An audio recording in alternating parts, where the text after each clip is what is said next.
Hello, I'm Julian Fellowes. Welcome to another Fireside Chat.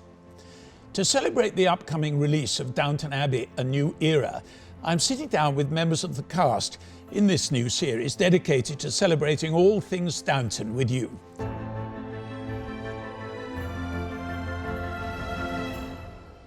Today we're discussing weaving historic events into the show and films and teasing a bit of what's to come. And I'm joined by Lesley Nicol, who plays one of our favourites, Mrs Patmore. Hello.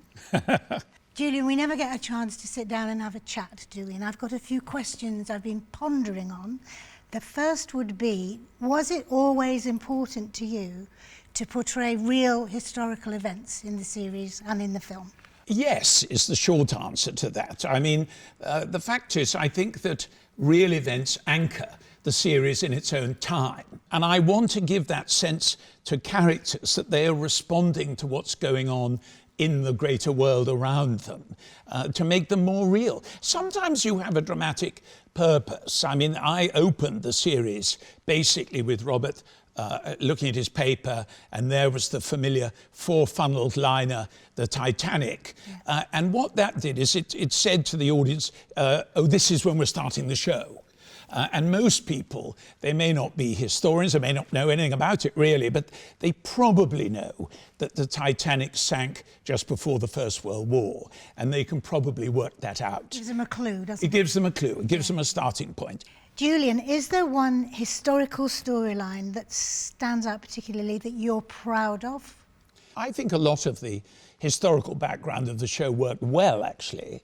I mean, I've talked about Teapot Dome scandal, which, you know, everyone's forgotten now, but it was the big political scandal of the 20s, and it was unrivaled as a political scandal until Watergate. I liked that. I liked using the Prince of Wales story when we had his letter stolen. Not that that was true exactly, but his relationship was true. And I have a sort of fantasy of our fans typing these names out on their computers and the Wikipedia throwing up the scandal, you know. Yeah. It sort of roots the show, it makes it real. And really that is my sort of subtext of the whole thing.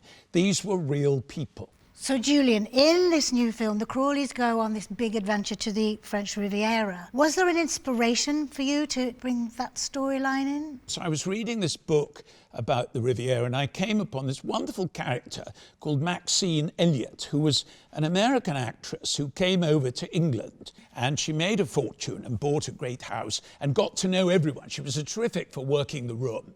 And, you know, she was a friend of Churchill and she was a friend of everyone, really. And then about sometime in the mid-20s, she just got rather bored and thought, no, I'm going to reinvent my life. And she went to the south of France and she built a villa called the Château de l'Horizon, the Chateau of the Horizon. And there she started to entertain. All the parliamentary leaders, figures of society came packing down to the Château de l'Horizon. And I found when we were trying to think of the two binding stories of the film, the sort of twin tent poles, I was taken back to this particular book. Thank you, Lesley, for joining me for this Fireside Chat. I don't feel I've asked you enough, actually. No, next time. Next time. In fact, next week we'll be discussing the grand fantasy of the Roaring '20s with Alan Leach, which inspired our new film, Downton Abbey, A New Era.